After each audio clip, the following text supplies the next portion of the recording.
അസ്സലാമലൈക്കും വറഹ്മത്തുള്ളാഹി തആല വബറകാതുഹു. കൂട്ടുകാരെ, ഇന്നത്തെ അഖലാഖിലെ പരീക്ഷ എല്ലാവർക്കും ഈസി ആയിരുന്നോ? അതേപോലെ തന്നെ നാളത്തെ തജ്വീദിലെ എല്ലാ പാഠങ്ങളും നമുക്ക് ഈസി ആക്കണം. എന്നാൽ നമുക്ക് തുടങ്ങാം കേട്ടോ. ഫസ്റ്റ് തന്നെ നമ്മൾ പറയാൻ പോകുന്നത് പാഠം 9 സുജൂദു തിലാവത്ത്. നമ്മൾ പറയാൻ പോകുന്നത് ആകെ മെയിൻ മാർക്കഡ് വരും എന്നുള്ള അങ്ങനത്തെ രീതിയിലുള്ള നല്ല ചോദ്യങ്ങളാണ് കേട്ടോ നമ്മൾ തെരഞ്ഞെടുത്ത് ചോദിക്കുന്നത്. നമ്മൾ കുറച്ചൊക്കെ ക്വസ്റ്റ്യൻ ആൻസർ ചെയ്യുന്നു, ബാക്കി പാഠത്തിലുള്ള ചെറിയ ഭാഗങ്ങളൊന്നും ആണെന്ന് കേട്ടോ. നമ്മൾ ഫസ്റ്റ് തുടങ്ങാം. വേണ്ട ഒരു ഗൈഡ് പോലെ വേണ്ടവൻ ടെക്സ്റ്റ് ബുക്ക് കൈ പിടിച്ചിട്ട് ഞാൻ പറയുന്നത് വേണമെങ്കിൽ മാർക്ക് ചെയ്തു വെച്ചോ. ആദ്യം തന്നെ നമ്മൾ പറയുന്നത് ഈ സുജൂദു തിലാവത്താണ് പാഠം. തിലാവത്തിന്റെ സുജൂദ്. ആദ്യത്തെ ചോദ്യം, സുജൂദ് തിലാവ സുന്നത്താണ് ആർക്ക്? സുജൂദ് തിലാവത്ത് ആർക്കാണ് സുന്നത്തുള്ളത്? നോക്കാം. പരിശുദ്ധ ഖുർആനിലെ സജദയുടെ ആയത്തുകൾ ഓതുന്നവർക്കും കേൾക്കുന്നവർക്കും തിലാവത്തിന്റെ സുജൂദ് മഹത്തായ സുന്നത്താണ്. ഒന്നുകൂടി കേട്ടോട്ടോ. ഫസ്റ്റ് ലൈന്, ആ പാഠത്തിലെ ഫസ്റ്റ് ലൈൻ, പരിശുദ്ധ ഖുർആനിലെ സജദയുടെ ആയത്തുകൾ ഓതുന്നവർക്കും കേൾക്കുന്നവർക്കും തിലാവത്തിന്റെ സുജൂദ് ചെയ്യൽ മഹത്തായ സുന്നത്താണ്. ഇനി അടുത്ത ചോദ്യം, സുജൂദ് തിലാവയുടെ വിധി എന്ത്? കിബിലക്ക് നേരിടൽ, ഔറത്ത് മറക്കൽ. നമ്മൾ സാധാ ഫർനിസ്കാരം സുന്നത്ത് നിസ്കാരം ചെയ്യുന്ന പോലെ കിബിലക്ക് മുന്നിടണം, ഔറത്ത് മറക്കണം. പിന്നെ നിയ്യത്ത്, ഞാൻ തിലാവത്തിന്റെ സുജൂദ് ചെയ്യുന്നു എന്ന് നിയ്യത്ത് ചെയ്യലും തക്ബീറത്തുൽ ഇഹ്റാം സുജൂദിൽ നിന്നും എഴുന്നേറ്റ് ഒരു സലാം വീട്ടലും നിർബന്ധമാണ്. ഒന്നുകൂടി പറയാട്ടോ. കിബിലക്ക് നേരിടുക, ഔറത്ത് മറക്കുക, ഞാൻ തിലാവത്തിന്റെ സുജൂദ് ചെയ്യുന്നു എന്ന് നിയ്യത്ത് ചെയ്യലും തക്ബീറത്തുൽ ഇഹ്റാമും സുജൂദിൽ എഴുന്നേറ്റ് ഒരു സലാം വീട്ടലും നിർബന്ധമാണ്. തക്ബീറത്തുൽ ഇഹ്റാമിൽ കൈകെട്ടലും സുജൂദിലേക്ക് പോകുമ്പോൾ സുജൂദിൽ നിന്ന് ഉയരുമ്പോഴും സുജൂദിൽ നിന്ന് ഉയരുമ്പോഴും തക്ബീർ ചൊല്ലലും സുന്നത്താണ്.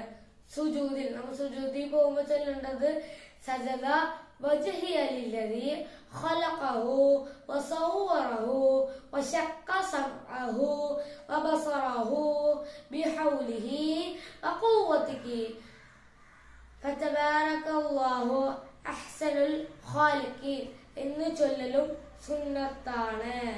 സുജൂദ് ചെയ്യുന്നില്ലെങ്കിൽ നമ്മളിപ്പോ പരിശുദ്ധ ഖുർആനിലെ സജദയുടെ ആയത്തുകൾ ചിലവർ ഓതിയിട്ടുണ്ട്, നമുക്ക് കേൾക്കുന്നുമുണ്ട്, അങ്ങനെ ഉണ്ട്. പക്ഷെ നമുക്ക് ഇപ്പോൾ സുജൂദ് ചെയ്യാൻ പറ്റാത്ത അവസരത്തിലാണെങ്കിൽ നമ്മൾ ഇങ്ങനെ ചൊല്ലണം, സുബ്ഹാനല്ലാഹി വൽഹംദുലില്ലാഹി വലാ ഇലാഹ ഇല്ലല്ലാഹു അല്ലാഹു അക്ബർ എന്ന് 4 തവണ ചൊല്ലൽ സുജൂദിന് പകരമാകുന്നു.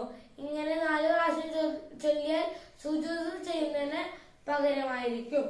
പിന്നെ വേറെ ഒരെണ്ണം, സ്വാദ് സൂറത്തിലെ 23-ാം ആയത്തിൽ ശുക്രിന്റെ സുജൂദാണ്.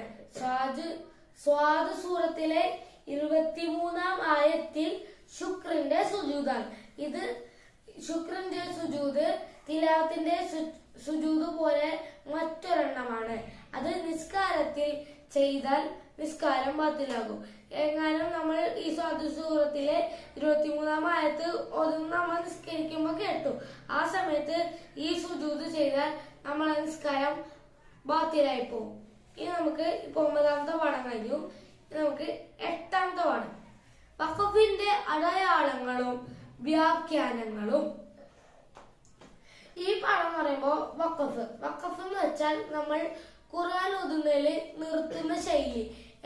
എവിടെയൊക്കെയാണ് നിർത്തുന്നത്? നമ്മൾ ഖുർആനിൽ കുറെ കണ്ടിട്ടില്ലേ, ചെറിയ ജീമ്, റാ, ലാമ്, മീമ്, അതൊക്കെ ഓരോന്നിന്റെയും ഓരോ സമയത്ത് നിർത്തണം. അതിൻ്റെതായ ഓരോ ഉദാഹരണങ്ങളാണ്, അടയാളങ്ങളുണ്ട്, വ്യാഖ്യാനങ്ങളുണ്ട്. ആദ്യത്തെ ഒരു പൂജ്യം പോലത്തെ റഅസ് ആയത്ത്, ആയത്ത് അവസാനിച്ചിരിക്കുന്നു. നമ്മളിപ്പോ ഖുറാനിൽ നോക്കി ഇതേപോലെ ഒരു പൂജ്യത്തില് ഇത്തിരി ഡെക്കറേഷൻസ് കാണും. എന്ന് വെച്ചാൽ അവിടെ ആയത്ത് എൻഡായി. ആ സൂറത്തല്ല, ആയത്ത് ഒരായത്ത് ഉണ്ടെങ്കിൽ ആ ആയത്ത് അവിടെ എൻഡായി. അത് അടുത്തത് അൽ വഖഫ് ഔല, വഖഫ് ചെയ്യലാണ് ഏറ്റവും നല്ലത്. ഈ ഖാഉം ലാമും വന്നത് നമ്മൾ ഖുറാനിൽ കാണുകയാണെങ്കിൽ അവിടെ വഖഫ് ചെയ്യലാണ്, എന്ന് വെച്ചാൽ നിർത്തുകയാണ് ഏറ്റവും നല്ലത്. അടുത്തത് വഖഫ് മുത്ലഖ്, വഖഫ് ചെയ്യലാണ് നല്ലത്. അതിന് വേണ്ടിയുള്ളത് അൽ വഖഫ് ഔല, വഖഫ് ചെയ്യലാണ് ഏറ്റവും എന്ന് പറയുമ്പോ ചെയ്യുന്നതാണ് അടിപൊളി. ചെയ്യാം എന്ന് പറയുമ്പോ നിർബന്ധം പോലെ ചെയ്യാം. അവിടെ വഖഫ് മുത്ലഖ്, വഖഫ് ചെയ്യലാണ് നല്ലത്. നമുക്കിപ്പോ ശ്വാസം കിട്ടണില്ല, പെട്ടെന്ന് നിർത്തണമെങ്കിൽ നമുക്ക് അവിടെ നിർത്താം. വഖഫ് ലാസിം, മീമിന്റെ ചിഹ്നം. വഖഫ് നിർബന്ധം, മുഅക്കദായ സുന്നത്ത്.